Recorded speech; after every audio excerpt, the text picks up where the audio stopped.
I thank the people of various countries and their leaders who have stood with us in these times. तो प्रधानमंत्री नरेंद्र मोदी ने कहा कि India will identify, track and punish every terrorist, their handlers and their backers. ये प्रधानमंत्री नरेंद्र मोदी ने जो वक्तव्य दिया है वो अंग्रेजी में दिया है, हिंदी में भी उन्होंने एक कड़ा मैसेज दिया है आतंकवाद के खिलाफ। हमारे साथ इस वक्त सुमित चौधरी मौजूद हैं। सुमित, बहुत कड़ा संदेश, आतंक परस्त जो मुल्क हैं उनको भी एक बहुत बड़ा और कड़ा मैसेज देने की कोशिश की गई है। और आज की तारीख में आतंकवाद के खिलाफ इस लड़ाई में दुनिया भारत के साथ है, इसलिए अंग्रेजी में ग्लोबल मैसेज भी देते नजर आए हैं पीएम मोदी। देखिए बिल्कुल समीर, क्योंकि मुझे याद नहीं कि प्रधानमंत्री मोदी ने कभी भी अपनी बात को दोबारा से दोहराया, वो भी इंग्लिश में। और खासतौर पर अगर आप देखें कि उनको ये पता है कि इस समय ना सिर्फ देशवासियों की नजरें उन पर है, भारत सरकार पर है, बल्कि ग्लोबली भी दुनिया भर की नजरें इस समय भारत पर है कि आखिरकार भारत क्या कदम उठाता है। भारत ने कल जो कदम उठाए वो भी पूरी दुनिया में इस समय चर्चा का विषय बने हुए हैं। भारत ने जो कड़े कदम ना सिर्फ डिप्लोमेटिक तरीके से उठाए, बल्कि अब भारत के मिलिट्री एक्शंस को लेकर भी लगातार ना सिर्फ भारत में बल्कि पाकिस्तान में, पूरी दुनिया में इस बात की चर्चा है। और प्रधानमंत्री मोदी ने यह स्पष्ट कर दिया है, आपको याद होगा कि कल रक्षा मंत्री ने भी कुछ ऐसी ही लाइनों पर अपनी बात कही थी कि उन्होंने कहा था कि ना सिर्फ वो आतंकी संगठन जिन्होंने किया है, बल्कि पर्दे के पीछे रहने वाले जो लोग हैं उनको भी पनिश किया जाएगा। और प्रधानमंत्री मोदी ने भी आज उसी बात को एक बार फिर स्पष्ट करते हुए कड़े शब्दों में कहा कि ना सिर्फ उनको ट्रैक किया जाएगा, बल्कि दुनिया के आखिरी कोने से निकाल कर उनको उनकी पनिशमेंट दी जाएगी, उनकी सजा दी जाएगी। तो निश्चित तौर पर यह बड़ा मैसेज है, खासतौर पर पाकिस्तान के लिए, कि अभी जो आतंकी संगठन लगातार पाकिस्तान में अभी पनप रहे थे, लगातार पाकिस्तान उन पर बहुत, आप कह सकते हैं कि बहुत पैम्पर कर रहा था उनको, उनके आर्मी चीफ भी। अब उनको यह संदेश जा चुका है कि अब बड़ा कार्रवाई होगी, और कार्रवाई ना सिर्फ उनके खिलाफ होगी, आतंकी संगठनों के खिलाफ, बल्कि जो लगातार उनको पाल रहे हैं, जो उनको ट्रेन कर रहे हैं, जो लगातार उनको पर्दे के पीछे रहकर तैयार करते हैं, उनके खिलाफ भी भारत की एक बड़ी कार्रवाई होगी। बिल्कुल सही बात है, ना सिर्फ आतंकियों के खिलाफ, आतंक के आकाओं के खिलाफ, जिन्होंने साजिश रची उनके खिलाफ, और जिन्होंने भी इन आतंकियों को बैक किया है उनके खिलाफ एक कड़ी कार्रवाई को अंजाम दिया जाएगा। यह बिल्कुल क्लियर किया गया है प्रधानमंत्री मोदी की तरफ से। निहत्थे पर्यटकों पर हमला नहीं, यह भारत की आत्मा पर हमला है, यह कहा है प्रधानमंत्री मोदी ने। सुनिए। साथियों, 22 अप्रैल को जम्मू कश्मीर के पहलगाम में आतंकियों ने मासूम देशवासियों को जिस बेरहमी से मारा है, उससे पूरा देश व्यथित है। कोटि कोटि देशवासी दुखी हैं। सभी पीड़ित परिवारों के इस दुख में पूरा देश उनके साथ खड़ा है। जिन परिवारजनों का अभी इलाज चल रहा है, वे जल्द स्वस्थ हो, इसके लिए भी सरकार हर प्रयास कर रही है। साथियों, इस आतंकी हमले में किसी ने अपना बेटा खोया, किसी ने अपना भाई खोया, किसी ने अपना जीवन साथी खोया है। उनमें से कोई बांग्ला बोलता था, कोई कन्नड़ा बोलता था, कोई मराठी था, कोई ओडिया था, कोई गुजराती था, कोई यहां बिहार का लाल था। आज उन सभी की मृत्यु पर करगिल से कन्याकुमारी तक हमारा दुख एक जैसा है, हमारा आक्रोश एक जैसा है। ये हमला सिर्फ निहत्थे पर्यटकों पर नहीं हुआ है। देश के दुश्मनों ने भारत की आत्मा पर हमला करने का दुस्साहस किया है। मैं बहुत स्पष्ट शब्दों में कहना चाहता हूं, जिन्होंने ये हमला किया है, उन आतंकियों को और इस हमले की साजिश रचने वालों को उनकी कल्पना से भी बड़ी सजा मिलेगी। सजा मिलकर के रहेगी।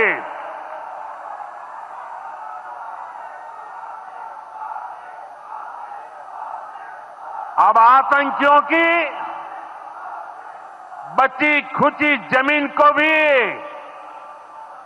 मिट्टी में मिलाने का समय आ गया है।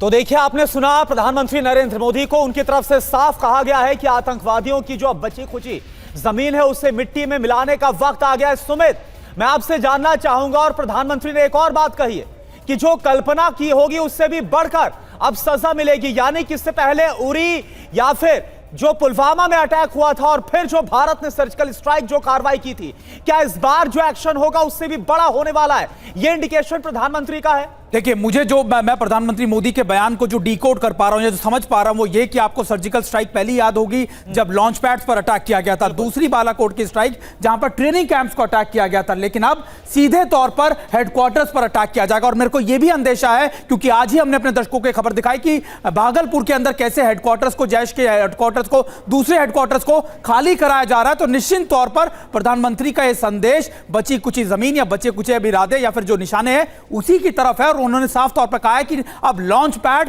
कैंप्स के ज्यादा अब सीधे तौर पर अटैक किया जाएगा।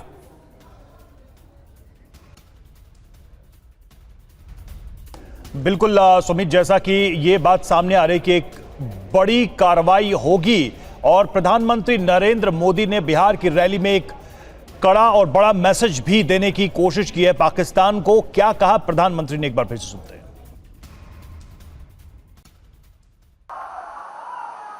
Friends, today from the soil of Bihar, I say to the whole world, India will identify, track and punish every terrorist and their backers. We will pursue them to the ends of the earth. India's spirit will never be broken by terrorism. Terrorism will not go unpunished. Every effort will be made to ensure that justice is done. The entire nation is firm in this resolve. Everyone who believes in humanity is with us. I thank the people of various countries and their leaders who have stood with us in these times.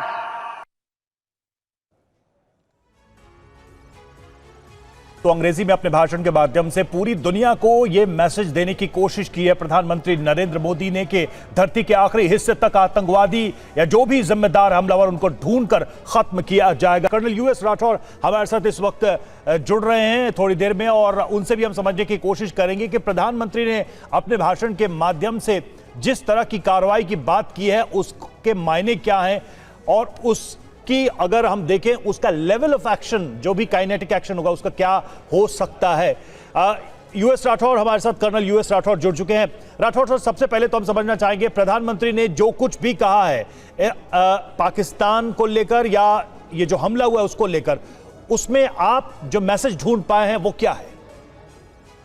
इसमें message बहुत साफ है कि जो हमने अभी तक steps लिए हैं, डिप्लोमेटिक और बाकी दीगर स्टेप्स लिए हैं, अब जो हार्ड एक्शन की तैयारी है उसका एक उन्होंने मैसेज दे दिया है कि हम आपको छोड़ेंगे नहीं, और इसके ऊपर आप तैयार रहें, पाकिस्तान तैयार रहे किसी हार्ड एक्शन के लिए। और वो हार्ड एक्शन कब होगा, कहाँ होगा, ये पता नहीं है। और उतने दिन पाकिस्तान को इस चीज का डर सताता रहेगा कि भारत क्या करने वाला है।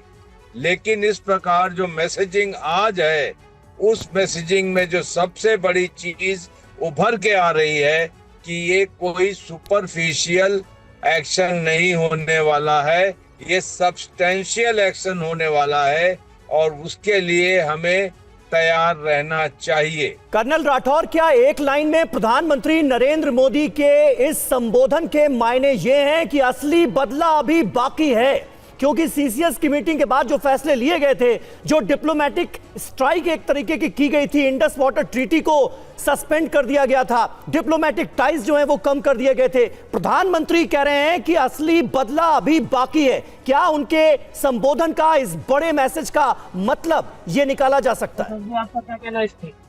जी हाँ समीर, जो आप कह रहे हैं वो बिल्कुल सही है कि असली जो अभी पिक्चर है आनी बाकी है। कल जो सीसीएस में डिसाइड हुआ और जो घोषित हुआ, वो घोषणा खत्म हो गई, वो डिप्लोमेटिक और पार्ट इकोनॉमिक थी। लेकिन अभी जो हार्ड एक्शन है, जो से पाकिस्तान थरथराएगा। राठौर सर, क्या अगर इस सवाल को ऐसे आपसे मैं पूछूं, वरी कर रहा है राठौर सर, अब आने वाला है, कब आएगा, कहां आएगा, वो हम नहीं जानते। राठौर सर, क्या ये जो घटना है और इसके बाद जो भारत का एक्शन होगा, ये इंडिया का वॉर ऑन टेरर जो पॉलिसी है, ये वो मोमेंट है क्या कि इस पूरी पॉलिसी को रीडिफाइन करने वाला मोमेंट है? पूरा एक बड़ा बदलाव हमारी उस नीति में होगा जो हम आतंकवाद के खिलाफ अब तक कैरी करते रहे? जी हाँ, ये डिफाइनिंग मोमेंट हो सकता है। इट डिपेंड्स कि कितना बड़ा आप बदला ले रहे हैं, क्योंकि यहाँ पर रवि जो सबसे बड़ा इशू आता है हिंदुस्तान और पाकिस्तान के रिलेशंस में और प्रॉक्सी वॉर के डायनेमिक्स में, वो ये है कि हिंदुस्तान के रिएक्शंस जो हैं प्रिडिक्टेबल रहे हैं। नहीं, एक बात बताइए यूएस राठौर सर, मैं इसमें एक और स्टेटमेंट को जोड़ रहा हूं, मैं कोट कर रहा हूं। कल फवाद चौधरी की तरफ से सीधा डायरेक्ट बोला गया, हम देख रहे हैं कैसे पाकिस्तान की तरफ से डिप्लॉयमेंट बढ़ा दी गई, सेना को अलर्ट कर दिया गया है। फवाद चौधरी कल ये बोल रहे थे कि भारत की तरफ से किसी भी संभावित हमले को लेकर, युद्ध को लेकर हमें तैयार रहना चाहिए। तो क्या ये जो डर है पाकिस्तान का वो वाजिब है? फवाद चौधरी का ये जो खौफ है वो आपको वाजिब अब नजर आ रहा है? जी हाँ, आप बिल्कुल सही कह रहे हैं। उनकी नेवी की ड्रिल्स चल रही हैं, एयरफोर्स बेसेस शिफ्ट हो गए हैं और उन्होंने अपनी फौज को भी शिफ्ट किया है। राठौर सर, आपके पास लौटेंगे। और जैसा कि देखिए, प्रधानमंत्री नरेंद्र मोदी ने भी अपने पूरे भाषण के दौरान जिक्र किया कि पहलगाम में जो आतंकी हमला हुआ है उससे पूरे देश में भी गुस्सा देखने को मिल रहा है। और इस वक्त हमारे सहयोगी जीत भाटी दिल्ली से लाइव हमारे साथ जुड़ रहे हैं, उनके साथ बहुत सारे लोग मौजूद हैं। जीत, मैं जानना चाहूंगी कि प्रधानमंत्री के आज के भाषण के बाद किस तरीके का रिएक्शन लोगों के बीच है, क्योंकि सीधे तौर पर दो टूक चेतावनी देते हुए पीएम ने यह कहा है कि कल्पना से भी परे अंजाम भुगतने के लिए अब तैयार रहे आतंकी और उनके आका।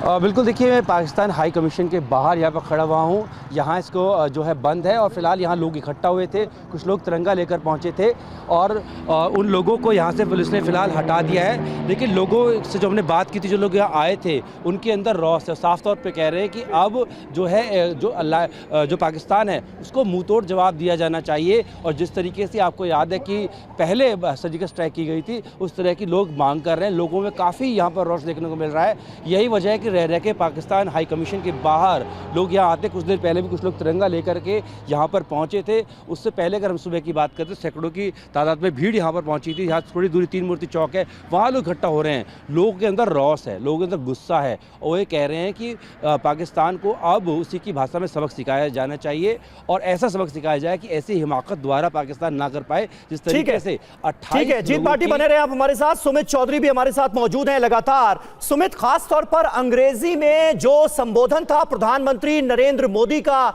उसमें एक बड़ा ग्लोबल मैसेज भी हमें नजर आया।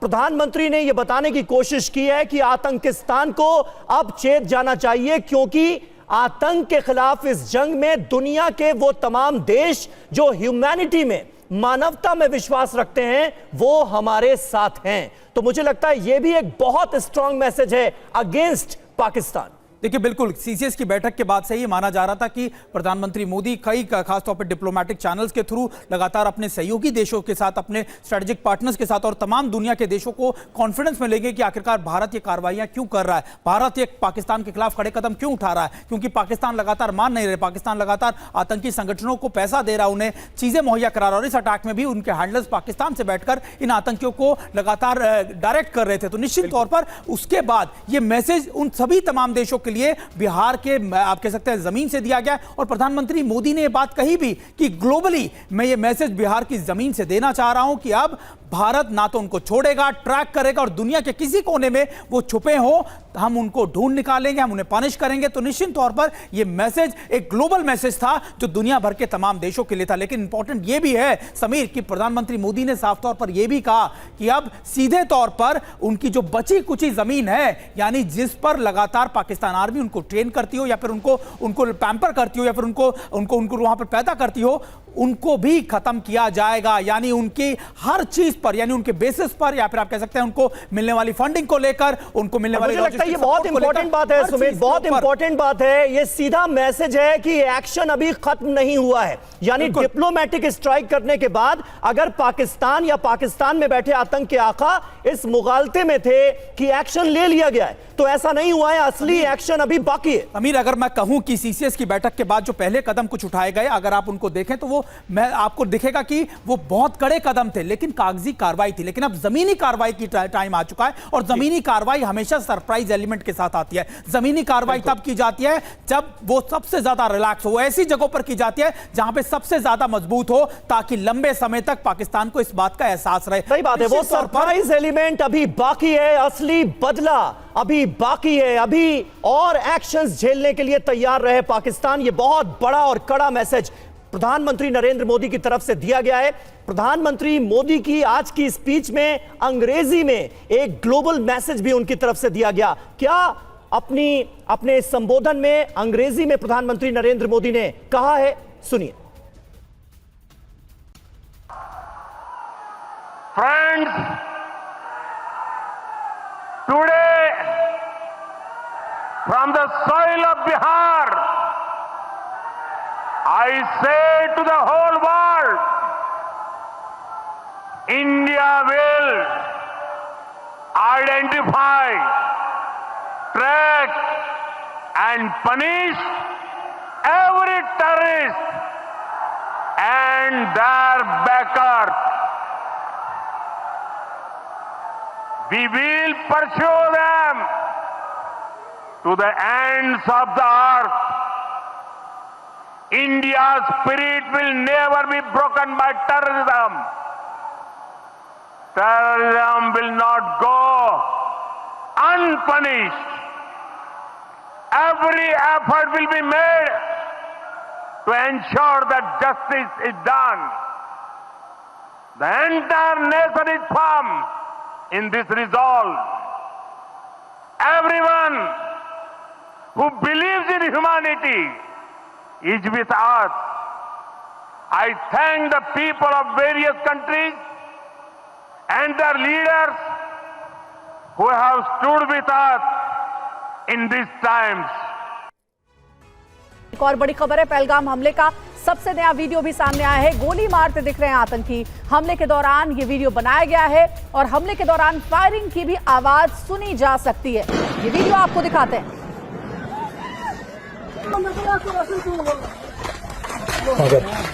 परमात्मा रक्षा करेगा।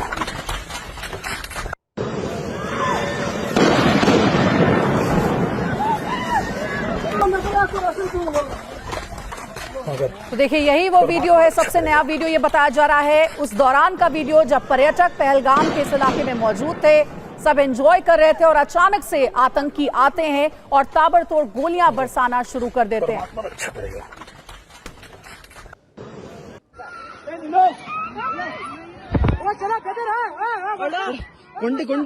तो ये तब की तस्वीर है जब इन आतंकियों ने यहां मौजूद पर्यटकों पर, निहत्थे लोगों पर हमला किया। ये देखिए तस्वीर, आप देखिए किस तरह से ये दो तस्वीरों, इस तस्वीर में हमने दो हिस्से आपको दिखाए हैं।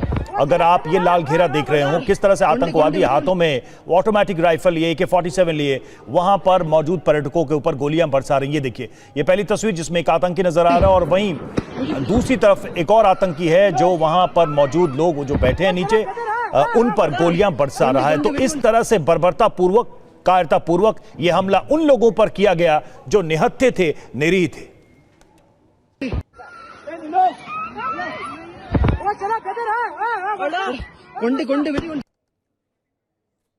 तो TV9 संवाददाता इरफान कुरैशी ने जहां पर हमला हुआ था वहां से ग्राउंड रिपोर्ट भेजी है, आपको रिपोर्ट दिखाते हैं। पहलगाम के ठीक उसी स्पॉट पर हम खड़े हैं, कुछ ही दूरी पर गेट के, जहां पर हम आपको वो तस्वीरें दिखाएंगे जिससे आपको अंदाजा होगा कि यहां पर आखिर हुआ क्या है। यह है कैप, आप देख सकते हैं वो पर्यटक जो यहां पर हड़बड़ मचने के बाद अपनी जान बचाने की कोशिश कर रहे थे, उनकी कैप यहां पर मौजूद है। इस तरफ आप देख सकते हैं ये दलदल है। TV9 भारतवर्ष यहां बड़ी मुश्किल के बाद पहुंचा है। अभी दलदल से ये जूता निकालना भी मुश्किल है। ये एक जूता आप देख सकते हैं, ये दूसरा जूता यहां पर भागते हुए पर्यटकों का, लोगों का जो यहां पर आतंक का शिकार हुए हैं। ये टोपियां आप देख सकते हैं, ये टोपियां यहां पड़ी हुई हैं जो यहां पर आतंक की चपेट में लोग आए हैं, इस तरफ भागने का प्रयास कर रहे हैं।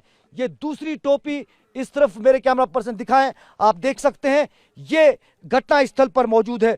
इस तरफ दूसरा जूता आप देख सकते हैं, इस तरफ कई जूते। मुर्तजा आगे आते हुए तस्वीरें मेरे साथ साथ दिखाते रहें। इस पूरे इलाके में ये पूरा, हालांकि कुछ दिन पहले से ही बारिशें हुई थी, उसके चलते ये पूरा जो ट्रैक है पैदल ट्रैक है। इसी ट्रैक के जरिए कई हजार फीट ऊंचाई पर यह पिकनिक स्पॉट है बरियासन का, जहां पर आतंकियों ने हमला अंजाम दिया।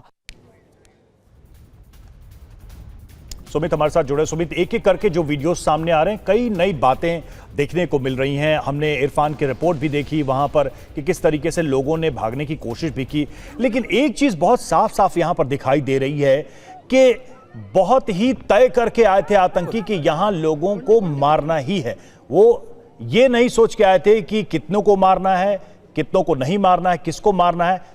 बिल्कुल फिक्स था मामला और ऐसा लगा कि उनको पता था कि किन लोगों को निशाना बनाना है, कैसे अलग करना है। क्योंकि तस्वीरें दिख रही हैं, लोग जमीन पर बैठे हैं, गिरे हैं, फिर भी उनको वो गोली मार रहे हैं, छोड़ नहीं रहे। रवि, बिल्कुल, क्योंकि इस जगह की बार बार रेकी करने के पीछे का मकसद, क्योंकि तमाम वीडियो, आपने बिल्कुल ठीक कहा कि वीडियो भले ही तमाम हो, लेकिन उनके पीछे का मोटिव बिल्कुल क्लियर है कि आतंकियों का मकसद ये था कि ऐसी जगह को चिन्हित करना जहां पर पहले तो, जहां पर सबसे ज्यादा रिलैक्स हो, सिक्योरिटी कम हो, लगातार जहां पर सैलानी आराम से बैठे हो, अपने परिवार के साथ हो, और वहां पर किसी तरीके का कोई सिक्योरिटी का इंतजाम ना हो, और वो इलाका ऐसी जगह हो जो थोड़ा सा दुर्गम हो, जहां पर सिक्योरिटी फोर्सेस को रीइंफोर्समेंट करने के लिए या फिर रेस्क्यू ऑपरेशन चलाने के लिए समय लगे। और सबसे महत्वपूर्ण बात यह, ऐसी जगह हो जहां से आतंकी आराम से जंगलों की आड़ लेकर भाग सके, और यही वो जगह थी। इसकी कई बार रेकी की गई, ये कई बार इसको देखा गया, और उसी के बाद इस अटैक को अंजाम दिया गया। हम बार बार क्यों कह रहे हैं कि निहत्थे पर्यटकों पर अटैक कर बर्बरता किया, क्योंकि लगातार इस तरीके के पूरे, आप कह सकते हैं कि हैंडलर्स की तरफ से, पाकिस्तान में बैठे हैंडलर्स की तरफ से आइडेंटिफाई किया गया,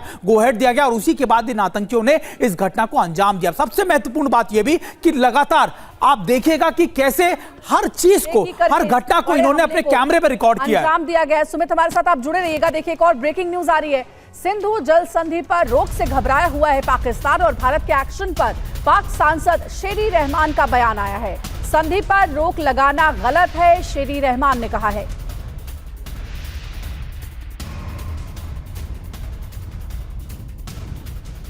तो भारत कैसे रोकेगा पानी, आप जानिए। नदियों का पानी रोकने के लिए बांध का निर्माण, परियोजना की घोषणा 2016 में की गई थी। कहां पर बनाए जाने हैं बांध, ये आप जानिए। पहला जो है वो है शाहपुर कंडी, पंजाब में ये बनेगा। दूसरा सतलुज ब्यास लिंक, पंजाब में ये बनेगा। और जो जानकारी मिल रही है, तीसरा ब्यास नदी पर उच्च बांध जम्मू कश्मीर में बनेगा। और देखिए, एक और बड़ी खबर इस बीच आई है। पाकिस्तान मीडिया में भी पहलगाम हमले की चर्चा। पाक पत्रकारों को शक है कि पाकिस्तान ने भेजे आतंकी। पर्यटकों से नाम पूछकर गोली मारी गई। डॉक्टर अयूब मिर्जा ने कहा कि पीओके में राजनीतिक कार्यकर्ता भी हैं। और देखिए, भारत के डर से पाकिस्तान में खलबली मची हुई है। शहबाज शरीफ की बैठक इस वक्त जारी है। यह बड़ी खबर पाकिस्तान से आ रही है। विपक्षी सांसदों ने इस बैठक से दूरी बना ली है। इमरान खान की रिहाई की मांग करते हुए विपक्षी सांसदों ने आज की इस मीटिंग से दूरी बना ली है। यह बड़ी खबर सामने आ रही है, यानी शहबाज शरीफ को एक बड़ा झटका लगा है, क्योंकि शहबाज शरीफ की पार्टी PMLN ये साबित करने की, ये बताने की कोशिश कर रही थी कि इस वक्त जो पक्ष और विपक्ष की पार्टियां हैं वो एक हैं, इस मुद्दे पर भारत के खिलाफ हैं। लेकिन शहबाज शरीफ की कोशिशों को एक बड़ा झटका लगता हुआ नजर आ रहा है, क्योंकि उनकी ही बैठक से विपक्षी सांसद नदारद रहे। सुमित चौधरी हमारे साथ इस वक्त मौजूद हैं। सुमित, ये तो घर में ही शहबाज शरीफ को एक तरह का विरोध झेलना पड़ रहा है, झटका लगा है। देखिए, मुझे ऐसा लगता है कि शायद शहबाज शरीफ के खिलाफ ही कोई साजिश हो रही है, क्योंकि आसिफ मुरीन का 2 से 3 दिन पहले वो बयान देना, लगातार विपक्ष का पीछे हो जाना, ऐसा लग रहा है कि शायद अब पाकिस्तान आर्मी दोबारा से कहीं ऐसा ना हो कि पाकिस्तान में कू कर दे। क्योंकि अभी जो सीधे तौर पर लिंकेजेस जोड़ रहे हैं वो इंडिकेट कर रहे हैं कि पाकिस्तान आर्मी चीफ अगर 2 दिन पहले ये राग अलापते हैं, लगातार ट्यूनिशन थ्योरी की बात कहते हैं, वो कश्मीर में युवाओं को या फिर अपने पाकिस्तानी युवाओं को कश्मीर और आज़ादी की बात कहते हैं, तो आप मानिए उसके 2 से 3 दिन बाद, 2 दिन बाद ही पहलगांव में अटैक हो जाता, तो आप संकेत समझिए कि पाकिस्तान आर्मी इसके पीछे सीधे तौर पर जुड़ी हुई है। पाकिस्तान आर्मी ही लगातार पाकिस्तान में अस्थिरता फैलाने के लिए काम कर रही है। पाकिस्तान आर्मी चाहती है कि पॉलिटिकल इंस्टेबिलिटी क्रिएट हो, ताकि कम से कम जो उन पर सवाल खड़े हुए हैं बलूचिस्तान को लेकर, जो उन पर सवाल खड़े हो रहे हैं उनकी नाकाबिलियत को लेकर, जो उन पर सवाल खड़े हो रहे हैं लगातार उनके पैसे ऐंठने को लेकर, ये सारे सवाल कहीं ना कहीं छुप जाए, कहीं धूमिल हो जाए। और यही वजह है कि पाकिस्तान आर्मी सीधे तौर पर बड़ी साजिशें रच रही है, ना सिर्फ भारत के खिलाफ बल्कि अपने खुद के पॉलिटिकल सिस्टम्स के खिलाफ।